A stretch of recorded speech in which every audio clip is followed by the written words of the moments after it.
My husband said he loved me every single day. He just forgot to mention he was saying it to someone else too. I found the truth on a Tuesday morning. 3 words on his phone screen, 3 words that weren't meant for me. They say what you don't know can't hurt you. They're wrong. Not knowing almost killed me. I was the good wife, the loyal one, the fool who trusted him with my whole heart while he was giving pieces of it to her. When I finally stopped crying, I started planning. And that's when he realized he should have been afraid. This is the story of Camille Foster. Camille poured herself another glass of wine, even though she knew she shouldn't. The clock on the microwave read 11:47 p.m., and the house was so quiet she could hear the ice maker cycle in the refrigerator. She sat at the kitchen island, the granite cold under her bare arms, and stared at the phone that lay face up on the counter like a sleeping snake. This wasn't who she was supposed to be. She was Camille Foster, the girl who planned her wedding down to the color of the napkins, the woman who believed in love so completely she could taste it. But that woman felt like a stranger now, someone she used to know in photographs. My name is Camille, and this is the story of how I learned that love doesn't just break your heart. Sometimes, it takes a hammer to everything you built and leaves you to sort through the rubble with your bare hands. It started with a feeling. A tiny, invisible splinter of a feeling that you can't quite find, but you know is there because everything you touch hurts a little. Marcus, my husband of 6 years, had started coming home later. His smiles were a second too slow. When I touched his arm, he would flinch, just barely, like my fingers were cold. I told myself I was being paranoid. I was a therapist, for goodness sake. I knew the statistics, I knew the signs, and I knew that looking for them was the fastest way to find them even when they weren't there. I convinced myself it was stress. He was up for a big promotion at the advertising firm. He was tired. We were both tired. Marriage is work, that's what everyone says, but the splinter stayed. It festered. Then came the night of the work gala. It was a black tie affair at a downtown hotel, all glittering chandeliers and clinking champagne flutes. I wore a deep green dress that Marcus had always loved, one that hugged my curves and made my eyes look like sea glass. I spent 2 hours getting ready, wanting to be the woman on his arm that made other men jealous. When he came home to change, he barely looked at me. He said, "You look nice," the way you'd say it to a distant cousin at a family reunion. He fussed with his bow tie in the mirror, his eyes focused on a point just over my shoulder. At the gala, he was a different person. He laughed with his colleagues, clapped men on the back, and charmed the senior partners. But he was a planet, and I was a moon in a distant orbit. He'd drift away to network, leaving me with the wives of other men, talking about schools and summer homes we couldn't afford. I watched him from across the room. He was talking to a woman. She was younger, with sharp cheekbones and hair the color of dark honey. She wore a simple black dress that probably cost more than my entire closet. She touched his arm when she laughed. He leaned in closer to hear her over the music. I saw the way his posture changed, the way his shoulders relaxed, the way a genuine smile finally touched his eyes. The smile he hadn't given me in months. Her name, I later learned, was Sloane, the new junior account executive. That night, as I lay in bed staring at the ceiling, the splinter became a shard of glass. I didn't sleep. I just listened to the rhythm of his breathing, the familiar sound that now felt like a stranger's lullaby. The next few weeks were a masterclass in self-torture. I became a detective in my own home. I checked his phone when he was in the shower. It was locked with a new passcode. I checked the mileage on his car. I noted the late night, emergency meetings, the weekends he had to go into the office to finish a pitch. Every excuse was a perfectly wrapped package of plausible deniability. And I nodded and smiled and played the role of the supportive wife while a tiny voice inside me screamed, you know, stop being a coward and look." The looking happened on a Tuesday, a normal Tuesday. He had forgotten his laptop. He had a meeting at 10 a.m. and called me, his voice tight with panic. "Cam, babe, I'm already on the highway. Can you grab it and meet me at the coffee shop on 5th? I can't go in without my presentation." It was such a normal request, a wifely thing to do. I got dressed, grabbed the laptop, and drove to the coffee shop. He was waiting outside, tapping his foot. He grabbed the laptop with a quick, "Thanks, you're a lifesaver," and a kiss on the cheek so fast it was more of a suggestion than a kiss. Then he was gone. I went inside to get a coffee. I was standing in line when his phone buzzed. He had left it in the car, but the notification screen lit up on the passenger seat. I saw it through the window. It was a text from Sloane. The preview showed 3 little words that detonated my entire world. Last night was amazing. I don't remember driving home. I don't remember walking through the door. I just remember sitting on the floor of our walk-in closet, surrounded by his shoes, holding his phone in my hand. The passcode. I tried his birthday. No, our anniversary. No. Then, with a sickening lurch in my stomach, I tried her birthday. I had seen it on a group email once. It worked. The phone opened like a gateway to hell. There were hundreds of messages. Months of them, they were graphic, detailed, and intimate. They weren't just about sex. They were about dreams, fears, inside jokes. He told her things he had never told me. He told her about his father's drinking, his fear of failure, the secret places he wanted to travel. I read them all, every single one. I punished myself with them. I cried until I couldn't see the screen, then I wiped my eyes and kept reading. The betrayal was a physical object lodged in my chest, sharp and heavy. It hurt to breathe. When he came home that night, he found me in the closet. The phone was on the floor between us. He didn't try to lie. He didn't try to explain. He just looked at me, and for the first time in a year, he really saw me. And what he saw in my eyes made him take a step back. "I'm sorry," he whispered. The most useless words in the English language. I didn't scream. I didn't cry. I just stood up, walked past him, and went to the guest room. I locked the door and sat on the bed, my mind a blank, white wall of shock. The next few days were a blur of logistics. He moved into a hotel. We spoke in clipped sentences about bills and mail.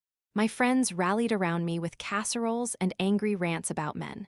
My mother flew in from Ohio and held me while I sobbed until I was empty. Everyone expected me to be destroyed. And for a while, I was. I was a ghost in my own life. I went to work, I saw my clients, I gave them advice about coping and healing and moving forward, and I felt like a complete fraud. But then, something shifted.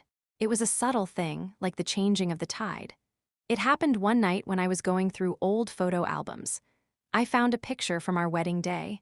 I was looking up at him, my face so full of trust and hope, it made my chest ache. I looked so innocent, so naive, and I got angry. It wasn't a hot, fiery anger. It was cold. It was a deep, ancient cold that started in my bones and spread outwards. It was the anger of a woman who had been played for a fool.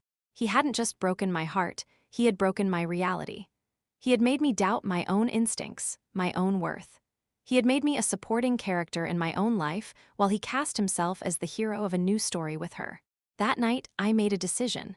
I wasn't going to be the victim in this story. I wasn't going to be the sad, wronged wife that everyone felt sorry for. I was going to write my own ending. The idea came to me slowly, a whisper at first, then a roar. It was insane. It was risky. It was perfect. Marcus and I still had joint finances.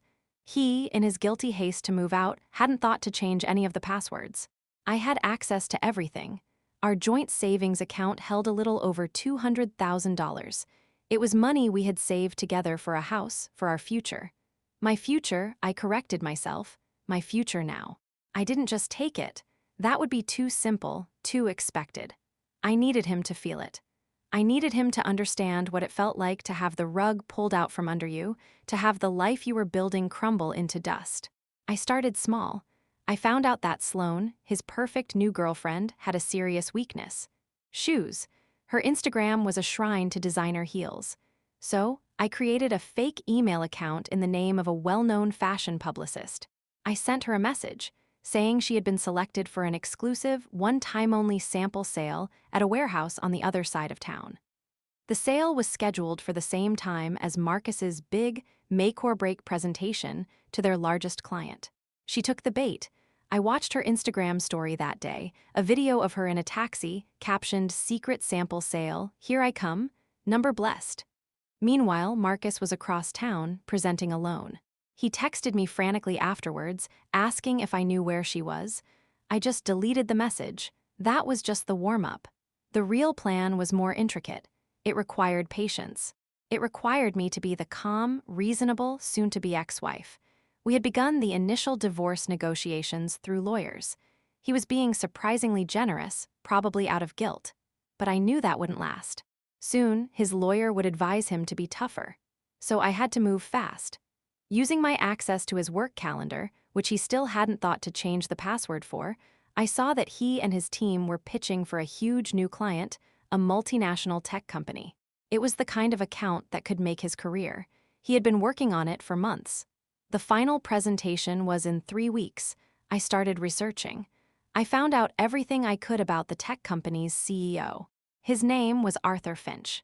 He was a self-made billionaire, a man in his 60s with a reputation for being ruthless, brilliant, and fiercely loyal to his wife of 40 years. His wife, Eleanor, was a philanthropist who ran a foundation for children's literacy. It was a long shot, but it was the only shot I had. I wrote a letter. It wasn't a long, rambling, emotional plea. It was concise, professional, and devastating. I introduced myself as the wife of Marcus Foster, the account lead for the firm pitching his business.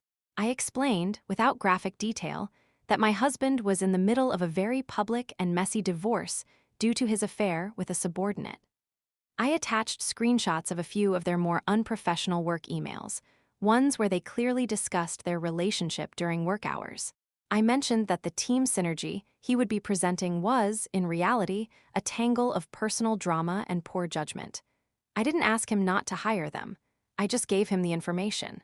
I sent it to his personal assistant with a note that it was a confidential matter regarding Mr. Finch's potential business partners. The next week was agony.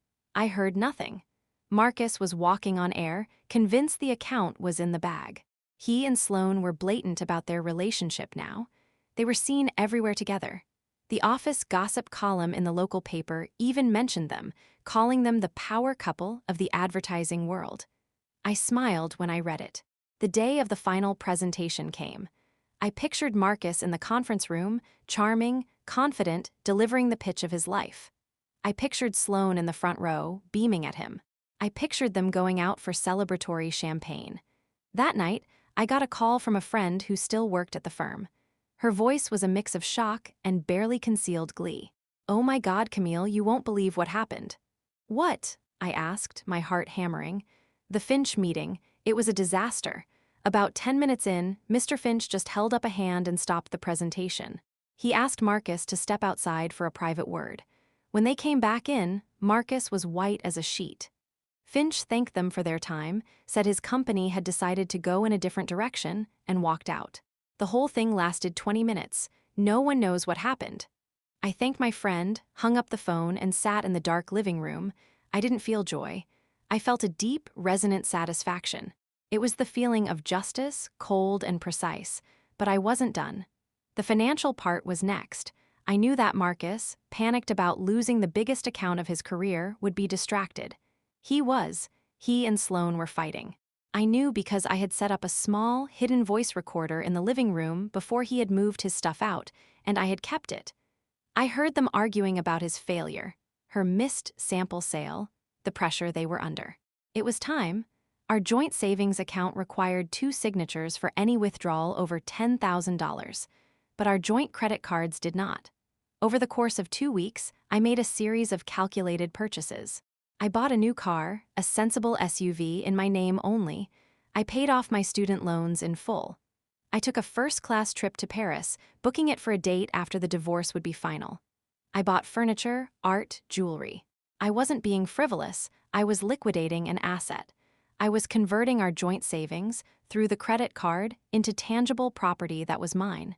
He didn't notice. He was too busy trying to salvage his career. The credit card bills were sent to the house.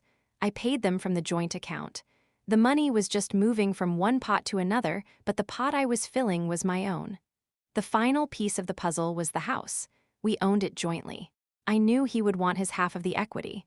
So, I made him an offer he couldn't refuse. I called him. It was the first real conversation we'd had in weeks. "We need to settle this," I said, my voice flat. "I can't live in limbo anymore." "I know," he said, his voice weary. The shine was definitely off his new life. "What do you want?" "I want the house, you can have the rest. The savings, the investments, the retirement accounts. I just want to keep my home." There was a long pause. I could almost hear him calculating. The savings account was substantial. The house, while nice, was probably only worth about 3/5 of our total joint net worth. It was a generous offer. A stupidly generous offer from a heartbroken woman who just wanted to cling to the familiar. "Are you serious, Camille?" he asked, disbelief in his voice. "Yes, I just want this to be over. I want you to sign the house over to me, and we split everything else down the middle as per the original agreement. I'll take the house in lieu of any further claims." He jumped at it. His lawyer probably drew up the papers that very night. He signed away his rights to the house in exchange for what he thought was a cool $200,000 in cash and investments. The day the divorce was finalized, I felt nothing. I was a blank slate. I went back to my empty house, and opened a bottle of wine. I sat on the floor of the closet, the same spot where I had found the truth, and I finally let myself feel it all. The grief, the rage, the relief. I cried until I had nothing left. A few weeks later, the dust settled. I was officially, legally, and financially free. I had a paid-off car, no student loans, a house with no mortgage, and a trip to Paris booked. Marcus, on the other hand, was in trouble. Losing the Finch account had been a major blow to the firm. They didn't fire him, but his promotion was gone and his reputation was tarnished. People talked. They whispered about the disastrous meeting, about his personal issues. Then, the credit card bills started arriving at his new apartment, the ones for the purchases I had made. He called me, his voice shaking with rage. "What the hell is this, Camille? There are $20,000 in charges on our joint card for a car. For Paris?" I smiled into the phone. "Our joint card, Marcus? I thought you moved out. I thought you had a new life. I've been using that card for my divorce recovery. It's been very therapeutic." "You can't do that. That's our money. I'll sue you." "For what? It's a joint card. I'm an authorized user. I paid the bills from our joint account, which you now have. Remember, you have the savings, remember? The $200,000. I have the house and a bunch of new stuff I bought with the credit we built together. It was all perfectly legal. Messy, but legal." He sputtered. He threatened. He called his lawyer. His lawyer called mine. My lawyer, a woman I had grown to like very much, explained the situation calmly. The purchases were made before the divorce was finalized. They were made with a joint credit card. The bills were paid from a joint account. It was a marital asset spent on marital assets. The fact that those assets were now in my sole possession was unfortunate for him, but not illegal. He had signed away his claim to the house, and the money he got in the settlement was what was left after the bills were paid. He had been so focused on the big number, the savings account, that he hadn't looked at the recent spending. He had assumed I was just sitting at home, crying. He had underestimated me. The final chapter came 6 months later. I was in a good place. I had started seeing a therapist myself, a real one, not just pretending to be fine. I was healing. I had even started dating a little, just casually, no expectations. I heard the news from the same friend. Marcus and Sloane had broken up. The pressure of his career imploding and the financial hit had been too much. She had left him for a younger, more successful account executive at a rival firm. The irony was so beautiful it almost brought tears to my eyes. A few weeks after that, there was a knock on my door. It was a Saturday afternoon. I opened it to find Marcus standing on my porch. He looked terrible. He had lost weight, his eyes were hollow, and his clothes looked rumpled. "Camille," he said, his voice cracking. I just looked at him. I didn't feel the urge to slam the door. I didn't feel the urge to scream. I just felt a vast, empty calm. "I know I have no right to be here," he continued. "I know what I did was unforgivable. I was an idiot. A selfish, blind idiot." He looked past me into the house at the new furniture, the art on the walls. "You did all this?" "Yes," I said simply. "I lost everything, Camille. The job is a nightmare. Sloane is gone. I'm in debt. My lawyer said there's nothing I can do. You clean me out." He said it with a strange mix of awe and resentment. "No, Marcus," I said, my voice quiet but firm. "I didn't clean you out. I just took back what was mine. You took my trust, my dignity, my time, my faith in love. You stole years of my life. All I took was some money and some things. It's not even close to being even. But it's enough." Tears welled in his eyes. "I'm so sorry. I didn't know what I had. I threw it all away. Can you ever forgive me?" I looked at this man I had once loved more than anything in the world. I saw him clearly now, not through the fog of love or the haze of hurt, but with the bright, sharp light of reality. He was just a man, a weak, selfish, foolish man. "I forgave you a long time ago, Marcus," I said, and I meant it. The anger was gone. The cold satisfaction was gone. There was just peace. His face lit up with a flicker of hope. "Really? So maybe we could." I held up my hand, stopping him. "I forgave you for me, not for you, so I could let go of the weight of hating you. But that doesn't mean I want you in my life. You need to leave now. And don't come back." I closed the door. I leaned my forehead against the cool wood and took a deep breath. I listened to his footsteps retreat down the porch steps. I heard his car start and drive away. I walked into my living room, my beautiful, peaceful living room filled with things I had chosen for myself. I sat on my new sofa and looked out the window at the garden I was slowly learning to tend. The sun was warm on my face. My name is Camille, and this is my story. It's not a story about revenge, not really. It's a story about a woman who was broken and found all the pieces. She found some were sharp, and she used them to cut the ties that bound her to her pain. She found some were dull and heavy, and she used them to build a foundation for a new life. And she found some were still shiny, and she kept those for herself, hidden away, waiting for the day she might feel ready to share them again. Infidelity didn't destroy me, it just introduced me to the woman I was always meant to become. And you know what? I like her a lot, but that was only the beginning of my story. That was the part where I survived. What came next was the part where I truly started to live, and that was something Marcus could never take from me. In the months that followed his visit, I threw myself into rebuilding. Not just my finances or my home, but myself. I had spent so many years being Marcus's wife that I had forgotten how to just be Camille. I started taking painting classes on Tuesday nights, something I had loved in college but had given up because Marcus thought it was a waste of time. I joined a book club with women who didn't know my history, who just knew me as the quiet one who always had insightful things to say about the characters. I also started running. Every morning at dawn, I would lace up my shoes and hit the pavement along the river. The physical exhaustion helped quiet my mind. The rhythm of my feet against the ground became a meditation. With each mile, I felt myself getting stronger, not just in my legs but in my soul. My therapy practice grew. Something had shifted in me after my own experience. I was no longer just reciting textbook advice to my clients. I had lived through the fire.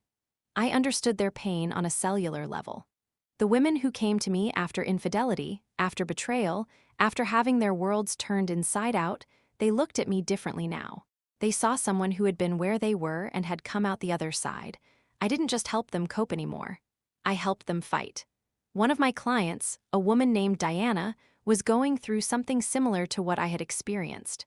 Her husband of 15 years had left her for a younger woman, cleaning out their bank accounts and leaving her with nothing but the mortgage and a mountain of debt. She sat in my office, her face swollen from crying, and said, "I don't know how to go on. He took everything." I looked at her and I saw myself. I saw the woman I had been before the anger turned cold, before I found my power, and I made a decision. "Diana," I said, leaning forward, "he didn't take everything.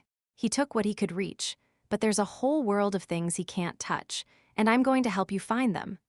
Over the next few months, I worked with Diana the way I wish someone had worked with me. I helped her see that her worth wasn't tied to her marriage. I helped her find the anger, the clean, pure anger that would fuel her instead of destroy her. And when she was ready, I helped her plan. It wasn't revenge, not really. It was justice. It was her taking back what was hers. She documented every hidden asset he had tried to squirrel away. She found the texts between him and his new girlfriend that proved he had been planning the divorce while still telling her he loved her. She took that evidence to a cutthroat lawyer I recommended, and she fought. And she won. When she came to my office after the settlement, she was glowing. Not with the fake brightness of someone pretending to be okay, but with the real light of a woman who had stared into the abyss and refused to fall. "I did it, Camille," she said, tears streaming down her face. "I got the house. I got half his retirement. I got enough to start over." I hugged her and I felt my own eyes sting. "You did it yourself," I said. "I just showed you the door. You walked through it." That was the moment I realized my purpose had shifted. I was no longer just a therapist. I was something else. I was a guide for women who had been broken by the men they loved. I started offering workshops on financial literacy for women going through divorce. I wrote articles for local publications about protecting yourself emotionally and financially in a marriage. I became, in a small way, a voice for the voiceless. Word spread. Women started coming to me from other cities, other states. They had heard about me through friends or online forums. They came with their stories of betrayal, their tears, their fears. And I listened. I listened to every single one, and I told them the same thing I had told myself in that closet all those months ago. You are not a victim. You are a woman who was wronged. There's a difference. Victims are helpless. You are not helpless. You just don't know your own strength yet. But you will. I promise you, you will. Meanwhile, life went on. I went to Paris alone. I walked along the Seine, ate pastries in little cafes, and sat for hours in the Louvre, staring at paintings that had survived wars and revolutions. I thought about survival, about what it meant to endure. Those paintings had seen centuries of change, of loss, of rebirth. They reminded me that nothing is permanent, not even pain. I came back from Paris different, lighter. I had left pieces of my old self in those Parisian streets, and I didn't miss them. I started dating casually, as I mentioned. There were a few nice men, a few not-so-nice men, and a few who were just boring. None of them felt right, but that was okay. I wasn't looking for forever. I was just practicing being with someone again, learning that not every man was a liar, that not every touch was a prelude to betrayal. Then I met Daniel. Daniel was a photographer. I met him at a gallery opening for a mutual friend. He was tall, with kind eyes and a laugh that made you want to laugh along with him, even if you didn't know the joke. We talked for hours that night about art, about life, about the places we wanted to go. He didn't ask about my marriage. He didn't ask about my past. He just wanted to know about me, right then, in that moment. We started seeing each other slowly, carefully. I was honest with him from the beginning. I told him about Marcus, about the affair, about the revenge. I told him about the cold anger and the slow thaw. He listened without judgment, without trying to fix me or save me. That must have been incredibly painful, he said when I finished. I'm sorry you went through that. That was all. No platitudes, no advice, just acknowledgement. With Daniel, I learned that trust could be rebuilt. Not the blind, naive trust I had given Marcus, but something deeper, something earned. He showed up when he said he would. He called when he said he would. He was consistent, reliable, and honest. It was terrifying at first. I kept waiting for the other shoe to drop, for the lie to be revealed, but it never came. One night, about a year into our relationship, we were lying in bed, the moonlight streaming through the window. He was tracing patterns on my arm, and I felt so peaceful I could hardly breathe. I love you, Camille, he said quietly. I don't say it because I want anything from you. I say it because it's true. And I'll keep saying it for as long as you'll let me. I turned to look at him, and I felt tears slide down my cheeks.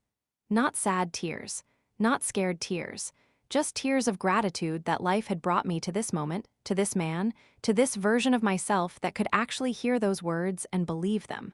I love you too, I whispered, and I meant it. But even as my life bloomed, I kept one eye on Marcus. Not because I wanted him back, but because I needed to know that the universe had balance. I needed to know that what goes around truly does come around. And it did. I heard through the grapevine that he had been fired from the advertising firm. The Finch disaster had been the beginning of the end, but it was his own behavior that finished him off. He had become bitter and difficult to work with, snapping at colleagues, missing deadlines, showing up late. The man who had once been on the fast track to partner had become a liability. He bounced around a few smaller agencies, each one a step down from the last. I heard he was living in a tiny apartment on the wrong side of town, driving a car that was constantly breaking down. The $200,000 he had gotten in the divorce, the money he thought would set him up for a new life, was gone. He had spent it on a sports car and lavish trips with Sloane, trying to keep her interested. When she left, she took what was left. Sloane, I heard, was doing just fine. She had married the younger account executive, and they had moved to California where he had taken a job at a tech startup. She was still beautiful, still sharp, still climbing. I didn't hate her. She was just a symptom of the disease, not the disease itself. Marcus was his own worst enemy. I thought that would be the end of it. I thought Marcus would fade into the background of my life, a cautionary tale I told other women to remind them of their own strength. But life, as I had learned, has a way of circling back. It was a rainy Tuesday afternoon. I was in my office between clients when my phone rang. The number was unfamiliar. I almost didn't answer, but something made me pick up. Camille? The voice was weak, hoarse. It took me a moment to place it. Marcus? Yeah. It's me, he coughed, a deep, rattling sound. I didn't know who else to call. I sat there, stunned into silence. Of all the people in the world, he was calling me. Marcus, what's wrong? Are you okay? I'm sick, Camille, really sick. It's my lungs. The doctors say it's bad. They say I don't have much time. Another cough, this one worse than the first. I know I have no right to ask you for anything. I know what I did. But I'm scared. I'm alone. And I didn't want to die without saying I'm sorry. Really sorry. Not the sorry I said before. The real kind. I listened to him talk, and I felt something shift inside me. Not the cold anger returning, but something else. Compassion. Not for the man who had hurt me, but for the scared, broken human being on the other end of the line. Where are you? I asked. He told me the name of a hospital across town. I wrote it down, even though I knew I would remember it. I'll come, I said. Not because you deserve it, but because I'm not the person who lets someone die alone. I'll be there tomorrow. I hung up and sat in the quiet of my office, the rain tapping against the window. Daniel was picking me up for dinner in an hour. I needed to tell him about this. I needed him to understand why I had to go. That night, over pasta and wine, I told Daniel everything. About the call, about Marcus's illness, about my decision to see him. He hurt you so badly, Camille, Daniel said, his voice gentle. Are you sure you're ready for this? You don't owe him anything. I know, I said. And that's exactly why I have to go, because if I go, it's my choice. It's not because he manipulated me or because I feel guilty. It's because I want to be the kind of person who shows up, even for someone who doesn't deserve it. Does that make sense? Daniel reached across the table and took my hand. It makes perfect sense. It's who you are. It's one of the reasons I love you. The next day, I drove to the hospital. The rain had stopped, and the sun was struggling to break through the clouds. I found Marcus's room on the 4th floor. I stood outside the door for a long moment, gathering myself before I pushed it open. He looked like a ghost. His skin was gray, his body thin and wasted under the hospital gown. Tubes ran from his arms and a machine beeped steadily beside his bed. When he saw me, his eyes filled with tears. Camille, he whispered, you came. I pulled a chair up to his bedside and sat down. I came. For the next hour, we talked. Really talked, for the first time in years. He told me about his regrets, not just about the affair, but about the man he had become. He told me about his childhood, about the father who had never loved him enough, about the desperate need for validation that had driven him to seek it in all the wrong places.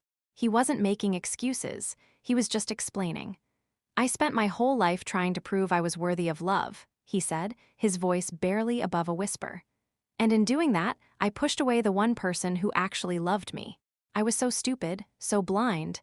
I listened, I didn't interrupt, I didn't comfort, I just listened. Can you forgive me, Camille? Not for me, I know I don't deserve that, but for you. So you can let go of whatever piece of me is still stuck in your heart. I thought about his question. I thought about the woman I had been, the woman I had become. I thought about the closet, the phone, the cold anger. I thought about the satisfaction of my revenge, the peace I had found since. I forgave you a long time ago, Marcus, I said, echoing my words from that day on my porch. But that forgiveness was for me. This time I'm offering it to you. I forgive you. Truly, I hope you find peace. He closed his eyes and a tear slid down his cheek. Thank you, he breathed. Thank you. I stayed with him until the nurse came to shoo me out for evening rounds. I promised to come back the next day, and I did. I went every day for 2 weeks. I didn't do it out of love. I did it out of humanity. He was a person, alone and scared, and I could be there, so I was. He died on a Thursday morning. I got the call from the hospital while I was getting ready for work. The nurse said he had gone peacefully in his sleep. She said his last word was my name. I hung up the phone and sat on the edge of my bed, staring at nothing. I didn't cry. I didn't feel relief. I just felt a quiet sense of closure, like the last page of a long, difficult book had finally been turned. I called Daniel. He came over and held me while I processed the strange mixture of emotions that swirled inside me. Grief for the man I had once loved. Sadness for the life he could have had. Peace for the ending we had somehow, against all odds, found together. In the weeks that followed, I helped arrange a small funeral. There were only a handful of people there. A few cousins he hadn't spoken to in years. A colleague from his early days at the firm. Me. I stood in the back, wearing black, and listened to the minister speak words about a man he had never known. It felt hollow and wrong, but it was what Marcus had wanted. Afterwards, I went back to his apartment to pack up his things. It was a sad little place, nothing like the beautiful home we had shared. I found old photo albums, letters we had written to each other in the early days, a dried flower from our wedding bouquet. He had kept them all. Hidden away in a box under his bed, he had kept the evidence of a love he had thrown away. I sat on the floor of his apartment, surrounded by these relics of our past, and I finally cried. Not for him, not for me, but for the loss of what could have been. For the two young people who had stood in front of their friends and family and promised forever, never imagining that forever would look like this. I took the box home with me. I didn't know what I would do with it, but I couldn't leave it there. I put it in the back of my closet, the same closet where I had found the truth, and I closed the door. Life went on. It always does. Daniel and I got married a year later, in a small ceremony in my backyard. The garden I had been learning to tend was in full bloom, roses and hydrangeas and lavender filling the air with their scent.